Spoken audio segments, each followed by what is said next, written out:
दोस्तों नमस्कार। मैं नाथ सोनांचली कथा कहानी और उपन्यास के संग के साथ पुनः हाजिर हूँ। दोस्तों इस समय हम लोग सुन रहे हैं भगवती चरण वर्मा की लिखी हुई कुछ श्रेष्ठ कहानियों का वाचन।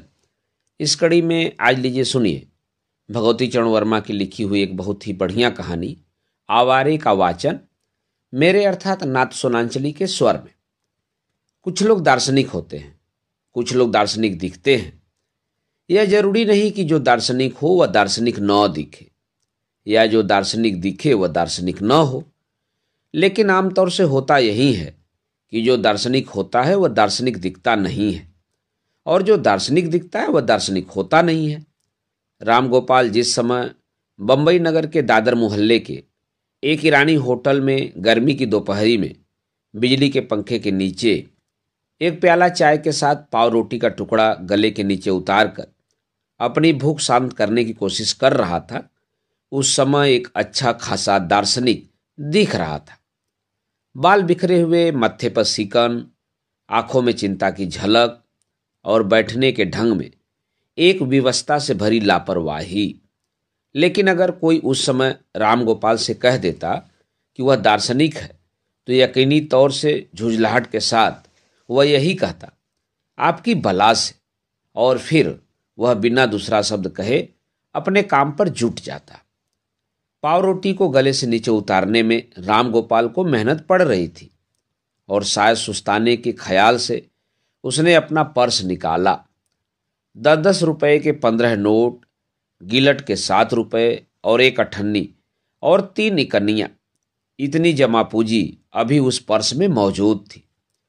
इसके अलावा कुछ सिफारसी चिट्ठियां जिन्हें निर्दिष्ट स्थान पर पहुंचाने के लिए उसने बंबई के कई फिल्म स्टूडियो के दर्जनों चक्कर लगाए, लेकिन फाटक के पठान दरबानों ने उसे किसी हालत में अंदर न घुसने दिया और इसलिए अभी तक वे चिट्ठियां उन स्थानों में न पहुंच सकी। कुछ पते जो उसने रास्ते चलते हुए कुछ खास महत्वपूर्ण आदमियों की मुलाकात की यादगार में दर्ज कर लिए थे और छपे हुए करीब 10-12 विजिटिंग कार्ड। रामगोपाल ने अपने पर्स की हर एक चीज को निकाला। जो गिनने की थी उन्हें गिना, जो देखने की थी उन्हें देखा और जिन पर उसे सोचना था उन पर सोचना भी आरंभ कर दिया। लेकिन सोचने का अभ्यास न होने के कारण उसने पर्स अपनी जेब के हवाले करके फिर पावरोटी को गले के नीचे उतारने की कोशिश आरंभ कर दी। अरे यह तो रामगोपाल मालूम होते हैं, हम लोगों को क्यों देखेंगे, अकेले अकेले चाय पी रहे हैं। रामगोपाल ने घूमकर देखा। सिंह और पांडे रामगोपाल की मेज की तरफ बढ़ रहे थे। रामगोपाल को मुस्कुराना पड़ा, आओ भाई, और यह कहकर उसने होटल बॉय को आवाज दी, 2 प्याले चाय। कहो भाई, बहुत दिनों से दिखे नहीं, कहो कोई काम वाम मिल गया क्या? बैठते हुए सिंह ने पूछा। नहीं यार, अभी तक तो नहीं मिला, लेकिन उम्मीद पूरी है। रामगोपाल ने जरा रुक कर कहा, वहां समा कंपनी के डायरेक्टर को तो जानते हो? अरे वही मिस्टर कमानी, कल शाम को उनसे मुलाकात हो गई थी, बड़ी तपाक के साथ मिले, गले में हाथ डाल दिया, बोले तुम्हें अगली पिक्चर में विलेन का काम दूंगा, वादा कर लिया है। पांडे हंस पड़ा, तुम्हें विलेन और मुझे हीरो, मुझसे भी वादा किया था। रामगोपाल चौंक पड़ा, उसे बड़ी आसानी से विलेन का पार्ट मिल सकता है। यही नहीं, अगर कोई समझदार डायरेक्टर हो तो वह हीरो भी बन सकता है, इसका उसे पूरा यकीन था। लेकिन पांडे को जो आदमी हीरो बनाने की सोचे वह या तो पागल है या मजाक कर रहा है। उसने पांडे को फिर एक दफा गौर से देखकर कहा, तुम्हें हीरो बनाने का वादा किया है, सच कह रहे हो? अरे छोड़ो भी, गए हुए लोगों के वादों पर लड़ना झगड़ना बेकार है। सिंह ने इन दोनों की बात अधिक न बढ़े इसलिए कहा। रामगोपाल का चेहरा उतर गया। सिंह की बात में तथ्य है, इस बात को उसने महसूस किया। एक बधती हुई उम्मीद छूट गई। पांडे ने रामगोपाल के चेहरे की निराशा देख ली। उसने जरा मुलायमियत के साथ कहा, इतना अफसोस करने की जरूरत नहीं, मुझे देखो, बंबई आए 2 साल हो गए हैं, लेकिन अभी तक सफलता नहीं मिली, पड़ा हूं बस उम्मीद पर। रामगोपाल ने एक ठंडी सांस ली। कब तक? कब तक इस तरह चलेगा? पास की रकम करीब करीब खत्म हो चुकी थी। होटल वाले का बिल चढ़ रहा है। समझ में नहीं आता क्या करूं। पांडे ने कहा, अगर मेरी सलाह मानो तो होटल छोड़ दो और एक कमरा किराए पर ले लो। जब तक कमरा न मिले तो मेरे कमरे में रह सकते हो। अभी 4 आदमी हैं, अब 5 हो जाएंगे। वहां जी लग जाएगा, खर्चे की बचत हो जाएगी। रामगोपाल ने कुछ सोचा। यार, कहते तो ठीक हो। अभी होटल का 3 रुपया रोज दे रहा हूं। 90 रुपया महीने की बचत बहुत काफी होती है। 90 की नहीं बल्कि 80 की, क्योंकि पांडे के कमरे में रहने पर तुम्हारा हिस्सा 10 रुपये महीना आवेगा। 80 ही क्या कम है? रामगोपाल ने मुस्कुराते हुए कहा। दिन भर के बाद उसके मुख पर यह पहली मुस्कुराहट थी। पांडे का पूरा नाम था रविशंकर पांडे। लखनऊ से बीए पास करने के बाद जब उसके पिता एक जमींदार की लड़की के साथ 10,000 के लंबे दहेज पर उसकी शादी तय करा रहे थे, वह बिना कहे सुने एक दिन बंबई के लिए रवाना हो गया। इसलिए कि वह लड़की जिसके साथ उसकी शादी तय कराई जा रही थी, गंवार होने के साथ साथ बदशक्ल थी। पांडे ने फिल्म काफी देखी थी और फिल्मों की सुंदरियों से मिलकर उनमें से किसी एक को अपनाकर अपने जीवन को सुखमय बनाने का प्रयत्न करना चाहता था। पांडे देखने सुनने में बुरा न था। पैसे की भी उसके पिता के पास कोई खास कमी न थी और अपनी निजी योग्यता तथा प्रतिभा पर उसे विश्वास था। बंबई आकर धीरे धीरे उसे निराशाओं का सामना करना पड़ा और प्रत्येक निराशा के साथ उसका जोश ठंडा पड़ने लगा। न उसे प्रेमिका मिली, न उसे प्रतिभा और योग्यता के प्रदर्शन का मौका मिला। पास की रकम घटने लगी। पिता ने अधिक पैसा देने से इनकार कर दिया, इस उम्मीद पर कि हार कर पांडे को घर आना ही पड़ेगा। पर पिता शायद अपने पुत्र के जिद्दी स्वभाव को नहीं जानते थे। कदम उठकर पीछे नहीं पड़ता। सुरमा आगे बढ़ेगा, नहीं तो मोर्चे पर खड़ा होकर अपनी जान दे देगा। पांडे भी कुछ ऐसे विचारों का था। बहुत दौड़ धूप करने पर एक फिल्म कंपनी में एक्स्ट्रा का काम मिल गया था। चूंकि पैसे बहुत कम मिले थे, लिहाजा खर्च पूरा करने के लिए पांडे ने अपने कमरे में किराएदारों को बसा लिया था। सिंह का पूरा नाम था जसवंत सिंह और वह आगरा जिले का रहने वाला था। सिंह को गाने का बड़ा शौक था और उससे अधिक उसके आगरा वाले मित्रों को विश्वास था कि अगर वह किसी फिल्म कंपनी में पहुंच जाए तो उसकी प्रतिभा चमक उठेगी और उसका भाग्य खुल जाएगा। रोज रोज मित्रों की राय सुनते सुनते सिंह की भी कुछ ऐसी ही राय हो गई थी। 22-23 साल का नवयुवक, दुनिया का उसे तजुर्बा न था। मित्रों ने दम दिलासा देकर उसे बंबई लाद दिया, लेकिन बंबई आकर उसने देखा कि यहाँ हर जगह सिफारिश चलती है। कई जगह गया, अपने गाने सुनाए, लोगों ने उसकी तारीफ की, लेकिन फिल्म कंपनी में जो काम न मिला सो न मिला। हाँ, एक आध ट्यूशन उसे जरूर मिल गए और इस उम्मीद पर कि निकट भविष्य में उसे काम जरूर मिलेगा, उसे ट्यूशन से ही संतोष करना पड़ा। सिंह घर का खुशहाल न था। एक दिन जब वह एक फिल्म कंपनी के दरबान से गिड़गिड़ाकर भीतर घुसने का प्रयत्न कर रहा था, उसकी मुलाकात पांडे से हो गई। पांडे ने उसकी कहानी सुनी। कहानी सुनकर उसे दया आई। उसने फुटपाथ पर या बरामदों में सोने वाले उस युवक को अपने कमरे में आश्रय दिया। बाद में जब सिंह को कुछ कामकाज मिला, तब सिंह पांडे के कमरे के किराए का एक भाग देने लगा। रामगोपाल को साथ लेकर जब पांडे और सिंह कमरे में पहुंचे, उस समय मिस्टर परमेश्वरी दयाल वर्मा अपनी हजामत बना रहे थे। एक ट्रंक और एक बिस्तर के साथ एक नए आदमी का कमरे में प्रवेश देखकर मिस्टर वर्मा चौंके। घूरकर उन्होंने रामगोपाल को देखा। पांडे ने उसी समय मिस्टर वर्मा से रामगोपाल का परिचय कराया। यह है मिस्टर रामगोपाल, आज से हम लोगों के साथ रहेंगे। आपके किराए का हिस्सा 12.5 रुपये से घटकर 10 रुपये रह गए, लेकिन 2.5 रुपये की बचत से मिस्टर वर्मा को कोई खास प्रसन्नता न हुई। उनका ख्याल था कि एक कमरे में सिर्फ एक आदमी रहना चाहिए। जरूरत के वक्त 2 रह सकते हैं, मजबूरी से 3, और जब गले आ पड़े तब 4।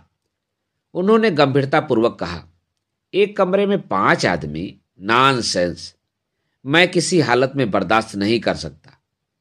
तो फिर आप यह कमरा छोड़ सकते हैं, सिंह ने जरा रुखाई से कहा। आप कौन होते हैं हमारे बीच में बोलने वाले? कमरा पांडे का है, इन्हें जो कुछ कहना है सो कहें। मैं बोलने वाला इसलिए होता हूं कि मैं भी कमरे का किराया देता हूं, वो भी हर महीना। आपकी तरह नहीं कि 3 महीने से आजकल में टरका रहे हैं। तो इसमें तुम्हारे बाप का क्या जाता है? नहीं है इसलिए नहीं देता, होगा तो एक एक पैसा पांडे के पास पहुंच जाएगा। इस बातचीत में बाप का घसीटा जाना सिंह को अच्छा नहीं लगा। उसने अपनी चप्पल उतारी। क्या कहा बे, सुअर कहीं का? मेरे बाप का फिर से नाम तो ले। पांडे ने सिंह का हाथ पकड़कर बीच बचाव किया। मिस्टर वर्मा शांत भाव से दाढ़ी बनाते रहे। मिस्टर वर्मा 30 साल के कद्दावर से आदमी थे। करीब 5 साल पहले बंबई आए थे, एक अंग्रेजी कंपनी में असिस्टेंट मैनेजर होकर। यार बास आदमी थे, किसी कदर दबंग थे। एक दिन उन्होंने और उनके अंग्रेज मैनेजर ने साथ साथ पी और जी खोल कर पी। पीने के बाद इनमें और उनके मैनेजर में बातचीत आरंभ हुई। बातचीत ने वाद विवाद का रूप धारण किया और वाद विवाद ने जूते लात का। मिस्टर वर्मा हाथ पैर में अपने मैनेजर से तगड़े थे। उन्होंने मैनेजर को अधमरा कर दिया। दूसरे दिन वे नौकरी से बर्खास्त कर दिए गए। नौकरी से निकाले जाने के बाद मिस्टर वर्मा को यह अनुभव हुआ कि नौकरी के माने होते हैं गुलामी, और उसमें कुछ राजनीतिक चेतना भी जागृत हुई। जो कुछ रकम उनके पास थी उसे बीवी बच्चों को देकर उन्होंने उन्हें अपने देश रवाना किया। अकेले वे व्यापार करने के लिए बंबई में रह गए। फोर्ट एरिया में अपने एक मुलाकाती के दफ्तर में उन्होंने एक मेज अपनी डलवा ली और कमीशन एजेंसी का कारोबार शुरू कर दिया। पास की सारी रकम उन्होंने बीबी के हवाले कर दी थी। अपनी हैसियत बनाए रखकर ही वे कारोबार चला सकते थे, और हैसियत के माने होते हैं अच्छे सूट, कीमती सिगरेट और मौके बेमौके टैक्सी की सवारी। लिहाजा हैसियत बनाए रखने के लिए उन्हें खाने और रहने में किफ़ायत करनी पड़ी। पांडे को मिस्टर वर्मा लखनऊ से ही जानते थे, इसलिए वे पांडे के साथ रहने लगे। कारोबार शुरू किए हुए उन्हें अभी कुल 6 महीने हुए थे, और अब जाकर कहीं उन्हें इतना मिलने लगा था कि कर्ज लेकर काम न चलाना पड़े। सेव करके मिस्टर वर्मा ने एक अच्छा सा रेशमी सूट निकाला। सूट पहनते हुए उन्होंने कहा, सिंह, कल जो मेरी टाई ले गए थे वो कहाँ है? वहीं तुम्हारी खूंटी पर टांग दी थी। सिंह ने, जो उस समय एक जासूसी उपन्यास पढ़ने में व्यस्त हो गया था, बिना मिस्टर वर्मा की ओर देखे उत्तर दिया, तुमने मुझे क्यों नहीं वापस की? जरूरत के वक्त तो गिड़गिड़ा कर मांग ले जाते हैं और फिर नवाब साहब की तरह चीज फेंक देते हैं, कमीने कहीं के। सिंह पढ़ने में इतना व्यस्त था कि उसने मिस्टर वर्मा को उत्तर देने की कोई आवश्यकता नहीं समझी। सिंह के मौन से मिस्टर वर्मा का पारा और भी चढ़ गया। इन सालों से इतना कहा है कि अगर तुम्हारे पास नहीं है तो मत पहनो, लेकिन जब शराफत हो तब मांगेंगे, नहीं दोगे तो आंख बचाकर उठा ले जाएंगे। अगर अब की दफे यह हरकत हुई तो मैं कहे देता हूं, ठीक न होगा। क्या ठीक नहीं होगा? एक कर्कश आवाज ने कहा। मिस्टर वर्मा ने घूमकर देखा कि छबिलदास गुप्ता कमरे के दरवाजे पर तने खड़े हैं, सिंह का सूट और वर्मा की टाई डाले हुए। मुझसे बिना पूछे मेरी टाई क्यों ली? कड़क कर वर्मा ने कहा। तबीयत? मुंह बनाते हुए गुप्ता ने जवाब दिया। हद हो गई। अब मिस्टर वर्मा से न रहा गया। लपक कर उन्होंने छबिलदास का गला पकड़ा। तो फिर मेरी तबीयत यह है कि आज तुम्हारी अच्छी तरह से मरम्मत कर दूं। हाँ हाँ हाँ हाँ, ये गजब मत करना। सिंह डिटेक्टिव नावल छोड़कर बीच बचाव करने दौड़ा, इस डर से कि कहीं इस हाथापाई में उसका सूट न फट जाए। छबिलदास ने टाई गले से उतारकर वर्मा को दे दी और मिस्टर वर्मा सज धज कर तैयार हो गए। अपने ट्रंक से उन्होंने स्टेट एक्सप्रेस का एक टीन निकाला और 10 सिगरेटें, जो वास्तव में स्टेट एक्सप्रेस की थीं, उन्होंने एक और हटाकर बाकी नंबर 10 सिगरेटों में से एक एक उन्होंने कमरे में सब लोगों को दी। इसके बाद वे अपने कारोबार के लिए रवाना हो गए। छबिलदास टाई के हाथ से निकल जाने पर उदास हो गए थे। उस दिन उनका भाग्य खुलने वाला था। बात यह थी कि पिछले दिन उन्हें सुशीला का पत्र मिला था और सुशीला ने उन्हें दूसरे दिन सुबह के समय अपने यहाँ मिलने के लिए बुलाया था। सुशीला छबिलदास के नगर बनारस की वेश्या की पुत्री थी। छबिलदास अचानक एक दिन उसके प्रेम में पड़ गए। उन दिनों छबिलदास हिंदू विश्वविद्यालय में एमए में पढ़ते थे। उत्साही नवयुवक थे, राजनीतिक अभिरुचि के थे, कांग्रेस के पक्के कार्यकर्ता थे। विश्वविद्यालय में उनके व्याख्यानों की, उनके चरित्र बल की, उनके व्यक्तित्व की धाक थी। सुशीला की माता ने सुशीला को उच्च शिक्षा दिलाई। मैट्रिकुलेशन पास करके वह भी विश्वविद्यालय में भर्ती हुई थी। लेकिन सुशीला की मां के संगीन साथियों ने, उनके मेली मुलाकातियों ने उसे समझाना शुरू किया कि वेश्या की लड़की को समाज में कोई स्थान नहीं मिलेगा। ऐसी हालत में उसे उच्च शिक्षा देना उसकी जिंदगी बर्बाद कर देना था। और धीरे धीरे सुशीला की माता को यह विश्वास होने लगा था कि सुशीला को कॉलेज से हटाकर उसे पेशे में लगा देने में ही सुशीला का कल्याण है। सुशीला को इन बातों की भनक पड़ गई थी और लगातार कई दिनों तक इस नई समस्या पर सोच विचार के बाद सुशीला इस निर्णय पर पहुंची थी कि उसी दिन शाम को उसे किसी योग्य, समझदार और नेक आदमी की सलाह लेनी चाहिए। उस दिन छबिलदास का एक महत्वपूर्ण व्याख्यान राजनीति और समाज पर हुआ था और उस व्याख्यान से सुशीला प्रभावित हुई थी। हिम्मत करके सुशीला ने छबिलदास को अपनी दास्तान सुनाई और उसकी सलाह मांगी। सत्याग्रही किस्म के युवक छबिलदास ने सुशीला को दृढ़ता, चरित्र और सत्य पर कुर्बान हो जाने का संदेश दिया। सुशीला को ऐसा लगा मानो उसे एक पथ प्रदर्शक, एक देवता, एक आराध्य मिल गया है। सुशीला और छबिलदास की दोस्ती बढ़ी और यह दोस्ती लोगों की नज़र में खटकी। इस दोस्ती की चर्चा छबिलदास के चचा लाला मलुकदास के कानों तक पहुंची। लाला मलुकदास की चौक में परचून की एक बहुत बड़ी दुकान थी और उनकी गणना नाक वालों में होती थी। उन्होंने इस विषय पर छबिलदास से जीरा बहस की और जीरा बहस के बाद इस नतीजे पर पहुंचे कि अगर जल्दी ही रोकथाम नहीं की जाती तो लड़का वेश्या की लड़की से शादी करके सारे घर की नाक कटवा देगा। उन्होंने बलिया जाकर, जहां उनके बड़े भाई छबिलदास के पिता शाह बुलाकी दास रहते थे, उस मामले में बातचीत की। शाह बुलाकी दास बलिया जिले के महाजन, जमींदार और न जाने क्या क्या थे। उन्होंने बीमारी का तार देकर छबिलदास को घर बुलाया और उनके हाथ पैर बांधकर जबरदस्ती छबिलदास की शादी पास के एक जमींदार की लड़की से करा दी। दहेज में रुपए, पैसे, चीज वस्तु के साथ छबिलदास के ससुर ने, जिनके डाकू होने का लोगों को शक था, छबिलदास को एक धमकी भी दी कि अगर भविष्य में छबिलदास और सुशीला के संबंध में कोई शिकायत सुनी गई तो बनारस के बीच चौक में छबिलदास की जूतों से मरम्मत की जाएगी। छबिलदास के चचा को शायद इस बात का पता नहीं था कि कांग्रेस का सत्याग्रही कार्यकर्ता बला का जिद्दी होता है। एक तो छबिलदास इस जबरदस्ती वाली शादी से ही नाराज था, उस पर ससुर के इस नए किस्म के दहेज ने आग में घी का काम किया। बनारस लौटकर छबिलदास को सुशीला ने बतलाया कि अब उसकी मां बिना उससे पेशा कराए न मानेगी। छबिलदास ने सुशीला को अपनी कहानी सुनाई। दोनों में तय हुआ कि बंबई चला जाए। मुरारजी देसाई, कन्हैयालाल मुंशी आदि बड़े बड़े नेता वहां पर हैं ही। उन नेताओं के आश्रय में रहकर दोनों देश का काम करेंगे। उसी रात दोनों बंबई के लिए रवाना हो गए। बंबई जाने पर सुशीला और छबिलदास दोनों को यह पता चला कि वास्तविकता कल्पना से कहीं अधिक कुरूप होती है। बड़े बड़े नेताओं के पास इतना समय नहीं था कि इन लोगों से मिलें।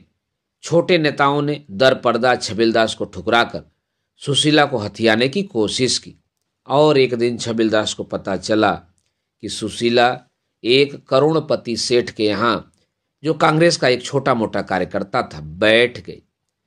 और जिस दिन सुशीला उसके यहाँ चली गई, उस दिन छबिलदास को पता चला कि वह सुशीला से बहुत अधिक प्रेम करने लगा था। सुशीला को इस प्रकार करोड़पति के रुपयों के लोभ में पड़कर उसके प्रेम को ठुकरा देने से छबिलदास के हृदय को एक गहरी ठेस लगी। उसने 4-6 बार सुशीला से मिलने की कोशिश की, लेकिन सुशीला ने कोई न कोई बहाना बनाकर मिलने से इनकार कर दिया। उसने सुशीला को कई पत्र लिखे, लेकिन उसे किसी भी पत्र का उत्तर न मिला। उसे कांग्रेस से और कांग्रेसी नेताओं से घृणा हो गई। एक बार सुशीला से मिलकर वह बतला देना चाहता था कि किस प्रकार उसने उसकी जिंदगी को बर्बाद कर दिया। घर जाने की हिम्मत न होती थी, क्योंकि डाकू ससुर की खौफनाक मूर्ति उसकी आंखों के आगे नाच उठती थी। पागल सा वह बंबई की सड़कों की धूल छानता फिरता था। एक दिन सिंह उसी पार्क में सोया था जिसमें छबिलदास सो रहा था। माली ने जब रात के समय दोनों को पार्क से निकाला, तब इन दोनों का परिचय हुआ। सिंह ने पांडे के यहाँ जगह पाकर छबिलदास को भी अपने साथ बुला लिया। इसके बाद छबिलदास ने एक दफ्तर में क्लर्की कर ली। कहो भाई, मुलाकात हुई? पांडे ने पूछा। हुई भी और नहीं भी हुई, छबिलदास ने सिगरेट का एक गहरा कस खींचकर उत्तर दिया। यह तो पहली बुझा रहे हो। सिंह हंस पड़ा। बात यह है कि जब मैंने उसके मकान में घंटी बजाई तो वह दरवाजे पर खुद आई। मुझे देखते ही चौंक उठी। बहुत धीमे स्वर में उसने कहा, अभी जरा दो एक आदमियों से कुछ जरूरी बातें हो रही हैं। शाम को 5 साढ़े 5 बजे के बीच में चर्च गेट स्टेशन पर मिलना। शाम के समय छबिलदास चर्च गेट पहुंचा। सुशीला वहां पहले से मौजूद थी। उस समय वह बनारसी सिल्क की एक साड़ी पहने थी। शरीर पर गहने लदे थे, पर उसका चेहरा उतरा हुआ था और उसकी आंखें लाल थी, मानो दिन भर वह रोती रही हो। छबिलदास को देखते ही वह फूट पड़ी। उसने कहा, छबील, मैं लूट गई। सुशीला के आंसू देखकर छबिलदास एक बारगी पिघल गया। उस समय वह यह भूल गया कि उसके सामने खड़ी स्त्री ने उसे धोखा दिया है। उसने कहा, क्या बात है? इतना अधीर होने की कोई बात नहीं, मैं हूं, बतलाओ तो क्या हुआ? हीरालाल ने, उस सेठ का नाम था, मेरे जाली दस्तखत बनाकर बैंक से सब रुपए निकाल लिए। उसका दिवाला निकल गया है। मकान का किराया 3 महीने से नहीं दिया गया है। मकान वाले का नोटिस आया है। मेरी समझ में नहीं आता कि क्या करूं। मकान का कितना किराया है? छबिलदास ने पूछा। 150 रुपया महीना, 450 देने हैं। पास में एक भी पैसा नहीं। यह कहकर सुशीला ने एक सोने की अंगूठी निकालकर छबिलदास को दी। कल के लिए घर में अनाज नहीं है, इसे बेचकर कल कुछ रुपए ला देना। छबिलदास के नेत्रों में करुणा छलछला पड़ी। उसने कहा, सुशीला, मुझे अफसोस है कि मेरे पास रुपए नहीं हैं और तुम्हें यह दिन देखना पड़ा कि अपने गहने बेचो। भगवान की जैसी मर्जी, कल सुबह मैं रुपए ले आऊंगा। छबिलदास सुशीला को एक पास के होटल में ले गया। वह कितना खुश था। 1 साल बाद सुशीला उसके पास लौट आई। उस समय सुशीला के प्रति उसका क्रोध, उसके कर्मों के प्रति उसकी घृणा, वह सब लोप हो चुके थे। छबिलदास की जेब में जो 11 आने पैसे थे, उनका ईरानी होटल में जैसा तैसा नाश्ता करके छबिलदास ने सुशीला को विदा दी। वह खुद बिना टिकट गाड़ी पर बैठकर घर आया। जिस समय छबिलदास घर लौटा वह प्रसन्न भी था, चिंतित भी था। उस समय कमरे में मिस्टर वर्मा बिस्तर पर लेटे हुए सुस्ता रहे थे और राम गोपाल एक उपन्यास पढ़कर समय काटने की कोशिश कर रहा था। सिंह और पांडे भोजन करने के लिए होटल चले गए थे। सुशीला की अंगूठी बीके और वह भी छबिलदास के हाथों। छबिलदास का हृदय रो रहा था। आज उसे अपनी गरीबी, विवशता यह सब बुरी तरह अखर रही थी। उसने वर्मा के चेहरे को देखा, शांत, गंभीर, निश्चिंत। उसकी हिम्मत बढ़ी। वर्मा, कुछ बिजनेस बढ़ा? वर्मा ने सिगरेट का धुआं छोड़ते हुए कहा, बढ़ेगा क्यों नहीं, आज ही एक पार्टी फंसी है। एक सौदे में करीब 2000 मिल जाएंगे। छबिलदास के हृदय की गति थोड़ी सी तेज हुई। यार, 25 रुपए की सख्त जरूरत है, अगले हफ्ते वापस कर दूंगा। वर्मा ने छबिलदास को गौर से देखा। वे मौन भाव से छबिलदास को उसी तरह कुछ देर तक देखते रहे। छबिलदास का हृदय अब जोरों के साथ धड़कने लगा था। वर्मा ने आखिर अपनी खामोशी तोड़ी। 25 रुपए, ऐसी क्या जरूरत आ पड़ी? छबिलदास की आशा और बढ़ गई। भाई, जीवन मरण का प्रश्न है। कल सुबह तक 25 रुपए मुझे किसी तरह चाहिए ही। वर्मा ने उसी प्रकार गंभीरता से उत्तर दिया। जीवन मरण का प्रश्न है, तब तो तुम्हें किसी न किसी प्रकार रुपयों का इंतजाम करना ही होगा।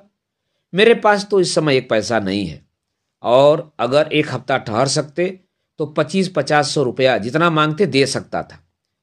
छबिलदास को ऐसा लगा मानो उसका हृदय बैठा जा रहा है। वो अपने दिल को संभालने में व्यस्त हो गया और वर्मा कह रहे थे, देखो मुझे कल 15 रुपए की सख्त जरूरत है। एक सेठ को मैंने लंच के लिए बुलाया है, उससे बहुत बड़े बिजनेस की उम्मीद है। 25 रुपए का तुम्हें इंतजाम करना ही है, क्योंकि यह तुम्हारे जीवन मरण का प्रश्न है। तो जैसे 25 वैसे 40। कल सुबह तक 15 रुपए मुझे दे देना। एक हफ्ते में मैं तुम्हें 15 की जगह 150 रुपए वापस कर दूंगा। रामगोपाल वर्मा की यह बात सुनकर ठहाका मारकर हंस पड़ा। वर्मा ने रामगोपाल के हंसने पर कोई ध्यान नहीं दिया। छबिलदास रामगोपाल की ओर घूमा। आपका परिचय?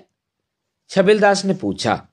छबिलदास से रामगोपाल का कोई परिचय न कराया गया था, क्योंकि छबिलदास उस दिन सुबह से ही अपने मामलों में बुरी तरह उलझा हुआ था। जी, मैं भी इसी कमरे में आज से रहने लगा हूं और आपका पड़ोसी हुआ। मैंने पांडे जी से आपकी दास्तान सुनी, काफी दिलचस्प थी। आपकी बला से। छबिलदास ने रुखाई से उत्तर दिया। छबिलदास की रुखाई का रामगोपाल पर कोई खास असर नहीं पड़ा। इस समय वह छबिलदास से मित्रता बढ़ाने की कोशिश कर रहा था। रामगोपाल सुलझे हुए दिमाग का आदमी था। एक साधारण कुल में बहुत बड़ी आकांक्षाएं लेकर वह पैदा हुआ था और उसके जीवन में नेकी, सत्य, ईमानदारी, यह सब उसकी सुविधाओं पर अवलंबित थे। शायद इतना अधिक महत्वाकांक्षी और अवसरवादी होने के कारण वह आज तक न अपना कोई मित्र बना सका था और न कहीं टिक सका था। उसके रिश्तेदार उससे घबराते थे, जो स्पष्ट वक्ता थे और निर्भीक थे। उन्होंने साफ साफ उससे उनके घर में न आने को कह दिया था। जो शरीफ और मोहब्बत वाले थे, वे ऐसी परिस्थिति पैदा कर देते थे कि रामगोपाल को जबरदस्ती उनका घर छोड़ना पड़े। ऐसा नहीं है कि रामगोपाल को घर में पैसे की कोई तंगी रही हो। उसके पिता ने उसे नौकरी कर लेने पर बहुत जोर दिया। मैट्रिकुलेशन पास रामगोपाल को 100-125 रुपए की नौकरी बड़ी बात थी, लेकिन रामगोपाल की निगाह लाखों पर थी। उसने सुन रखा था कि सिनेमा लाइन एक ऐसी लाइन है जहां आदमी आसानी से लखपति या करोड़पति बन सकता है, और इसलिए पिता से अनुनय विनय करके तथा एक लंबी रकम लेकर वह बंबई के लिए रवाना हो गया था। बंबई में काफी चक्कर काटने के बाद एक बात उसकी समझ में और आई। अगर किसी युवक के साथ एक सुंदर स्त्री है तो उसे आसानी से सफलता प्राप्त हो सकती है, लेकिन रामगोपाल को सुंदर स्त्री कहां से मिलती?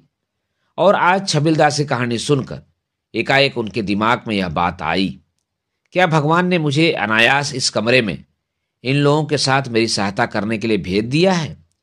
रामगोपाल ने कहा, अजीब दुनिया है। दूसरों से हमदर्दी करो, उनकी सहायता करने की सोचो, लेकिन लोग इंसानियत से बात तक नहीं करते। जाने दीजिए, गलती हो गई। तीर निशाने पर पड़ा। छबिलदास रामगोपाल के बिस्तर पर बैठ गया। माफ कीजिएगा, बात यह है कि तबीयत अजीब उलझन में है और वर्मा साहब जिस बेहुदेपन से पेश आए उससे दिमाग का पारा एकाएक बहुत चढ़ गया था। खैर कोई बात नहीं, तो अगर आप बुरा न माने तो एक बात पूछूं? हाँ हाँ। सुशीला ने क्यों बुलाया था? क्या किसी मुसीबत में है? छबिलदास ने कहा, हाँ, बहुत बड़ी मुसीबत में है। इस सेठ ने उसे छोड़ दिया है। घर में खाने तक के लिए पैसा नहीं है। यह कहकर उसने सुशीला की अंगूठी निकाली। उसने अंगूठी बेचने को दी है, लेकिन मैं अंगूठी बेचना नहीं चाहता। अंगूठी बेचना तो बुरा होगा, लेकिन मैं क्या करूं? मेरे पास रुपए नहीं है। छबिलदास ने जरा रुक कर कहा, अगर तुम मुझे 25 रुपए उधार दे सको तो मेरी इज्जत बच जाए। रामगोपाल ने 25 रुपए निकालकर छबिलदास को देकर कहा, लेकिन इस 25 रुपए से तो सुशीला का काम न चलेगा। आगे चलकर क्या करना होगा तुमने यह भी सोचा है? छबिलदास ने देखा कि उसके सामने एक देवता पुरुष बैठा है। चंद मिनटों की मुलाकात में उसने छबिलदास को 25 रुपए दे दिए। उसने कहा, यह तो नहीं सोचा, तुम इसमें कुछ मदद कर सकते हो? रामगोपाल ने जरा हिचकिचाहट के साथ कहा, आप मेरी सलाह मानो तो सुशीला को किसी फिल्म कंपनी में नौकर रखवा दो। मैं कई डायरेक्टरों को जानता हूं। अगर तुम चाहो तो मैं दौड़ धूप कर दूंगा। 1500 रुपए की नौकरी आसानी से मिल जाएगी। बात छबिलदास की समझ में आ गई। उन्होंने रामगोपाल से हाथ मिलाया। बात तुमने लाख रुपए की कही। मैं एक दिन तुम्हें सुशीला से मिलवा दूंगा। इस बीच में तुम अपने डायरेक्टर दोस्तों से बात कर लो। छबिलदास ने रामगोपाल का सुशीला से परिचय करा दिया। रामगोपाल सुशीला को लेकर सेवा फिल्म कंपनी के डायरेक्टर मिस्टर व्रती के यहाँ पहुंचा। मिस्टर व्रती फिल्म लाइन में मशहूर आदमी थे। न जाने कितनी फिल्में उन्होंने बनाई, न जाने कितनी फिल्में उन्होंने अधबनी छोड़ दी। बड़े ठाठ से रहते थे। उनके मकान में ही उनका दफ्तर था। मिस्टर व्रती को एक नई हीरोइन की जरूरत थी, क्योंकि उनके नए सेठ ने उनसे कह दिया था कि फर्स्ट क्लास नई हीरोइन चाहिए, जिस तनख्वाह पर भी हो। मिस्टर व्रती के मकान पर हीरोइनों का तांता लगा रहता था, जिनमें से कुछ को व्रती साहब नामंजूर कर देते थे और कुछ को उनके नए सेठ। सुशीला को देखते ही व्रती साहब प्रसन्न हो गए। उनके दिल ने साफ कह दिया कि सेठ जी इस हीरोइन को पसंद कर लेंगे। उन्होंने बजाय रामगोपाल के सुशीला से कहा, मैंने आज से ही आपको 1000 रुपये पर रख लिए। एक पिक्चर बनाने पर मैं आपकी तनख्वाह 1500 रुपये महीने कर दूंगा। रामगोपाल ने उसी समय कहा, वह तो ठीक है, लेकिन जब तक आप मुझे अपनी पिक्चर में रोल नहीं देंगे तब तक यह काम न करेंगी। सुशीला ने आश्चर्य से रामगोपाल को देखा। रामगोपाल ने सुशीला से कह रखा था कि वह लखपति आदमी है। उसने सुशीला को बताया कि वे 25 रुपये जो छबिलदास ने उसे दिए थे, रामगोपाल से लेकर दिए थे, और अब उसने देखा कि रामगोपाल उसकी नौकरी के कमीशन में खुद नौकरी मांग रहा है, लेकिन उसने उससे कुछ नहीं कहा। मिस्टर व्रती की ओर से आंखें हटा ली। अच्छी बात है, आपको भी मैं एक पार्ट दे दूंगा, लेकिन तनख्वाह ज्यादा न दे सकूंगा। और उसी समय रामगोपाल को सेवा फिल्म कंपनी में 250 रुपये महीने की जगह मिल गई। सेवा फिल्म कंपनी से निकलकर रामगोपाल ने सुशीला से कहा, बहुत बड़ा काम हो गया। इसकी खुशी में आज ताजमहल होटल में खाना खाया जाए। पिछले कुछ दिनों से सुशीला बहुत अधिक परेशान रही थी। आज उसकी परेशानियां दूर हो गई थी। उसका जी हल्का था और वह हंसना चाहती थी, घूमना चाहती थी। सेठ हीरालाल के साथ वो एक आध दफा ताजमहल होटल गई थी और वहां की चहल पहल, वहां के वैभव से वह प्रभावित हुई थी। उसने कहा, अच्छी बात है। सुशीला को लेकर रामगोपाल ताजमहल होटल पहुंचा।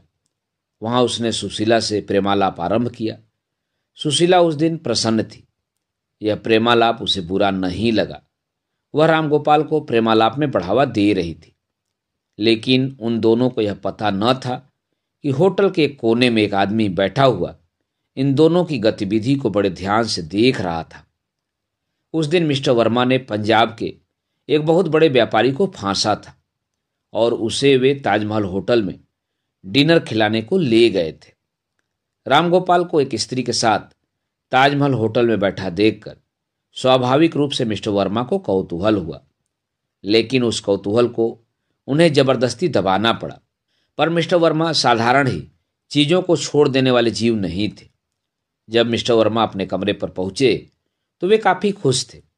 2000 के फायदे का काम उन्होंने तय कर लिया था। सुशीला को उसके घर पहुंचाकर रामगोपाल उस समय तक अपने कमरे में लौट आया था और छबिलदास से वह सुशीला की तथा अपनी सफलता की बात बतला रहा था। लेकिन इस बातचीत में वह ताजमहल होटल जाने की बात तथा सुशीला से अपनी प्रेम वार्ता को दबा गया था। पांडे और सिंह को रामगोपाल के सौभाग्य पर ईर्ष्या हो रही थी। उसी समय मिस्टर वर्मा ने मार लिया मैदान बंदे मार लिया मैदान गाना गुनगुनाते हुए कमरे में प्रवेश किया। आते ही तपाक से उन्होंने रामगोपाल से पूछा, वाह भाई, बड़े छुपे रुस्तम निकले। किस खूबसूरत बला को ताजमहल होटल में फांस ले गए थे। रामगोपाल पकड़ा गया, फिर भी उसने बचने की कोशिश की। मेरी क्लास फेलो थी, बम्बई घूमने आई थी। क्यों बनते हो यार, शक्ल से तो एक्ट्रेस मालूम होती है। मैं भी ताजमहल होटल में ही मौजूद था और तुम दोनों किसी फिल्म कंपनी की बात भी कर रहे थे। सिंह की ईर्ष्या रामगोपाल के सौभाग्य से काफी भड़क चुकी थी। उसने छुड़ते ही कहा, सुशीला रही होगी। आज इन्हें और सुशीला दोनों को नौकरी मिली है ना, जश्न मनाने गए थे। छबिलदास के चेहरे से सारी खुशी गायब हो गई। उसने जरा गंभीर स्वर में कहा, तुम इतने कमीने निकलोगे यह मुझे मालूम न था। वर्मा हंस पड़े। इसमें कमीनेपन की क्या बात, कहा है ना, रंडी किसकी बीवी और भड़ुआ किसका यार। वर्मा की इस हंसी ने आग में घी का काम किया। छबिलदास ने रामगोपाल से कड़क कर कहा, क्या जवाब देते हो। रामगोपाल भी तन गया। तुम मुझसे जवाब मांगने वाले होते कौन हो? जवाब मांगना है तो सुशीला से मांगो। पांडे ने किसी तरह मामला शांत करवाया। मिस्टर व्रती ने सुशीला से कहा, यह आदमी रामगोपाल, इसके सामने मैंने पूरी बात कहना ठीक नहीं समझा। अब मैं एक सवाल पूछना चाहता हूं, यह रामगोपाल कौन है और इससे आपका क्या रिश्ता है? सुशीला ने उत्तर दिया, मैं इसे बिल्कुल नहीं जानती। मेरे एक मुलाकाती ने कहा था कि ये आपकी फिल्म कंपनी में मुझे पहुंचा देंगे। मिस्टर व्रती ने संतोष की एक गहरी सांस ली। अगर मैं इसे अपनी कंपनी में न लूं तो आपको कोई आपत्ति नहीं होगी? क्योंकि यह आदमी किसी काम का आदमी नहीं है। इसमें मुझे क्या आपत्ति हो सकती है? सुशीला ने शांत भाव से उत्तर दिया। एक बात और, मेरी कंपनी में रहकर आप बिना मेरी इजाजत किसी भी आदमी से नहीं मिल सकेंगी। मेरी कंपनी की यह पहली शर्त है। अच्छी बात है, सुशीला ने कहा। मिस्टर व्रती उठ खड़े हुए। आज शाम को पूना चलना है, वहां सेठ जी से बातें करनी है। आप शाम तक तैयार हो जाइए, टिकट मंगवाए लेता हूं। मिस्टर व्रती ने उसी समय कंपनी के दरबान को आज्ञा दी कि रामगोपाल को ऑफिस में घुसने न दिया जाए और उससे कह दिया जाए कि उसे नौकरी नहीं मिली। जिस समय सुशीला अपना असबाब ठीक करने अपने घर पहुंची, छबिलदास फुटपाथ के चक्कर लगा रहा था। सुशीला ने छबिलदास को अंदर बुलाया। छबिलदास भरा हुआ था। उसने कहा, मैं तुम्हारे सर्विस पा जाने पर बधाई देने आया हूं। सुशीला मुस्कुराकर अपना असबाब ठीक करने लगी। और इस बात पर भी कि तुम्हें एक नया मित्र मिल गया है जो तुम्हें ताजमहल होटल में खाना खिला सकता है, वहां तुमसे प्रेमालाप कर सकता है। सुशीला ने सूटकेस में कपड़े रखते हुए कहा, तो क्या तुम मुझे कैफियत तलब करने आए हो? छबिलदास हंस पड़ा। मैं कैफियत तलब करने वाला कौन होता हूं? मैं तो वह साधन मात्र हूं जो तुम्हारी मुसीबत पर काम आए। छबिलदास के स्वर से सुशीला को बुरा लगा। आपका वह फर्ज था, क्योंकि आप ही मुझे बनारस से बहका लाए थे। आगे से मैं आपसे इस तरह की कोई सहायता न मांगूंगी और न आपसे कोई वास्ता रखूंगी। छबिलदास उठ खड़ा हुआ। तैस में आज उसे अपने ऊपर ग्लानि हो रही थी। उसने कहा, बहुत अच्छा, लेकिन याद रखना तुम्हें फिर मेरी जरूरत पड़ेगी और उस दिन मैं तुम्हारे ये शब्द याद रखूंगा। आगे चलकर मुझसे किसी तरह की उम्मीद न रखना। और वह चला आया। उस छोटे से कमरे में 5 बिस्तर पड़े थे और 5 आदमी लेटे थे। पांडे एक फिल्म मैगजीन उलट पुलट रहा था। सिंह एक फिल्मी गाना गुनगुना रहा था। वर्मा सिगरेट के कस ले रहा था। छबिलदास एक कोने में पड़ा सिसकियां ले रहा था। वह अपने विगत पर सोच रहा था और वर्तमान की उस विगत से तुलना कर रहा था। और रामगोपाल दूसरे कोने में मौन अपने भविष्य पर चिंता कर रहा था। रामगोपाल को एक दिन नौकरी मिली, दूसरे दिन उसकी नौकरी छूट गई। कल एक हीरोइन मिली जिसके साथ में रहकर उसने लखपति होने के सपने बनाए थे। आज वह हीरोइन हाथ से निकल गई। उसने जेब से अपना पर्स निकाला। अब उसमें कुल जमा पूंजी 35 रुपए रह गई थी। पांडे ने मैगजीन रख दी। उसने रामगोपाल से पूछा, क्यों बड़े चुप हो, क्या बात है? सिंह ने उत्तर दिया, आज इनकी नौकरी छूट गई। छबिलदास, जो अभी तक सिसकियां भर रहा था, चौंक कर बैठ गया। अच्छा हुआ, इन साले दगाबाजों के साथ होगा ही क्या? इस हाथ ले उस हाथ दे। और अकेली तौर से छबिलदास का क्रोध और दुख 75% गायब हो गया था। रामगोपाल से अब न रहा गया। वह उठ बैठा और उसने कहा, अब जो किसी साले ने गाली दी तो मैं उसका मुंह तोड़ दूंगा। मामला संगीन हो रहा था। वर्मा ने यह देखा और उठ बैठा। आखिर मामला क्या है? सिंह ने कहा, आज रामगोपाल को सेवा फिल्म कंपनी से जवाब मिल गया, सो ये झल्लाए हुए हैं। लेकिन छबिलदास आज इतने क्यों क्रोधित हो गए यह समझ में नहीं आता। वह हमें बतला दूं? वर्मा ने मुस्कुराते हुए कहा। वह औरत, वही, क्या नाम है उसका? वह आज एक आदमी के साथ, शायद उसका नाम व्रती है, पूना गई है। साथ में मेरे पंजाब वाले सेठ भी थे जो उस कंपनी में रुपया लगा रहे हैं। अब वर्मा से न रहा गया। वह खिलखिलाकर हंस पड़ा। पंजाब वाले सेठ के पास पैसा है, वह पैसा खर्च तो होना ही चाहिए। पांडे उठा। उसने छबिलदास से कहा, इसी बात पर नाराज हो गए भाई? अरे भाई, एक दफा तुम्हें छोड़कर चली गई तो फिर अब वह तो फिर से तुम्हारी कैसे हो सकती है? भूल जाओ उसे। उधर सिंह रामगोपाल से कह रहा था, ऐसी नौकरियां मिलेंगी और छूटेंगी, इस पर अफसोस करने की क्या बात है? और पांडे और सिंह ने मिलकर छबीलदास और रामगोपाल से हाथ मिलवा दिया। वर्मा ने एक एक सिगरेट उन लोगों को दी। कमरे में सिगरेट का धुआं भर गया। उस एक छोटे से कमरे में भेड़ों की तरह रहने वाले वे पांचों युवक लेटे थे और सिगरेट पी रहे थे, जैसे कुछ हुआ ही नहीं, भावना और चेतना से शून्य। और धीरे धीरे वह पांचों युवक सो गए। सुबह उठकर फिर नित्य की तरह बेकारी, गैर जिम्मेदारी की जिंदगी बिताने के लिए। दोस्तों, अभी आप सुन रहे थे भगवती चरण वर्मा की लिखी हुई एक कहानी आवारे का वाचन मेरे अर्थात नाथ सोनांचली के स्वर में। दोस्तों, आपको यह कहानी कैसी लगी? अपनी प्रतिक्रिया कमेंट बॉक्स में अवश्य दीजिएगा। दोस्तों, मिलते हैं एक और कहानी के साथ, तो जुड़े रहिए कथा कहानी और उपन्यास के साथ। धन्यवाद। नमस्कार।